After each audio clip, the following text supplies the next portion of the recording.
दुकानदारी आशा से गगन सिंह कुटनी भेजलस जो देखिया ओकरे गर्भ में बच्चा छोड़ के आई रही। बेटी पैदा कैले हुई तो हमार जुगाड़ लह जाई, अगर बेटवा पैदा कैले हुई तो हमारा जान के दुश्मन बनी।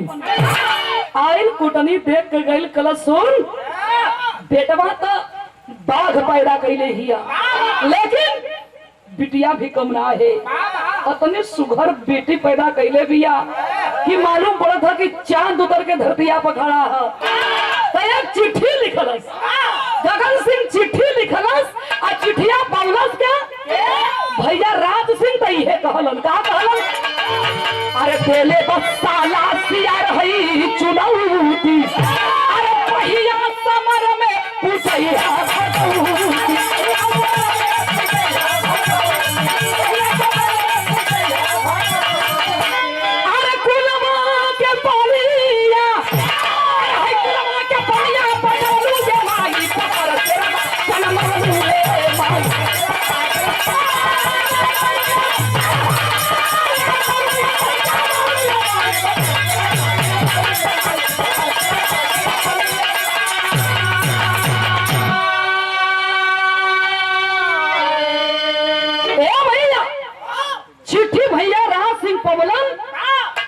खोल के पढ़े लगलन तो चिट्ठिया में कहा लिखल रहल, आया राज सिंह हमर नाम है गगन सिंह, पूरा परिचय ते जानल चाहत होबे तो तू अपने माई से पूछ ली है, लेकिन सुन अपने किला में तोरे बाप के जिंदा बंदी बना के रखले है।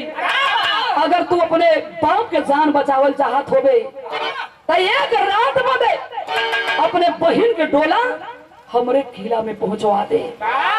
तलवे के नीचे से जमीन खिसक गया, भैया के करेजा कांप गई बाबू। चिट्ठिया में लिखले रहल कि अगर अपने बहन के डोला हमारे दरवाजे पर ना लेके आइले तो तोरे बाप के लाश तोरे दरवाजे पहुंचवा दे।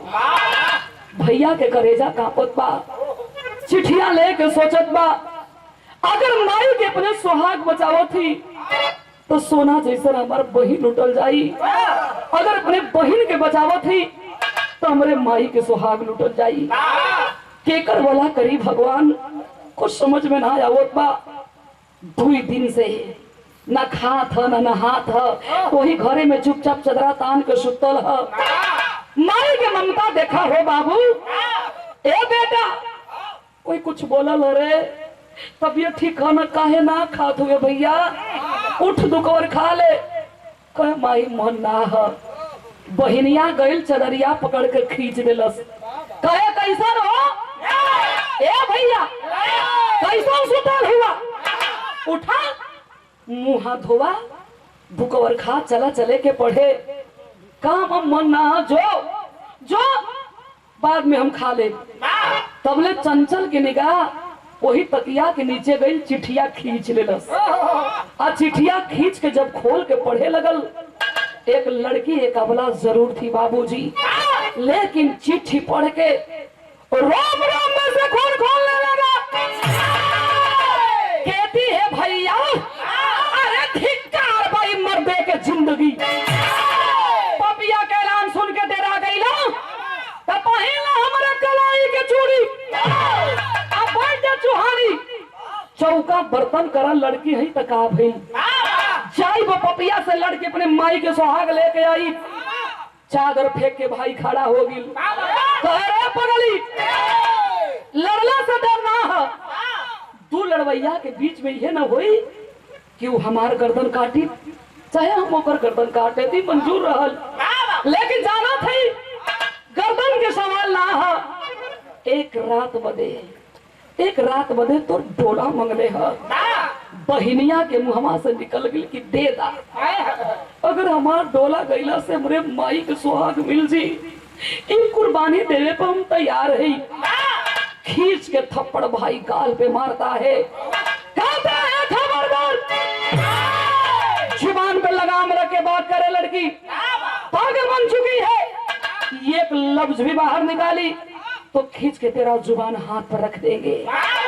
कहे भैया मारा मारा, लेकिन आज ये तोहर बहिन चुप ना बैठी।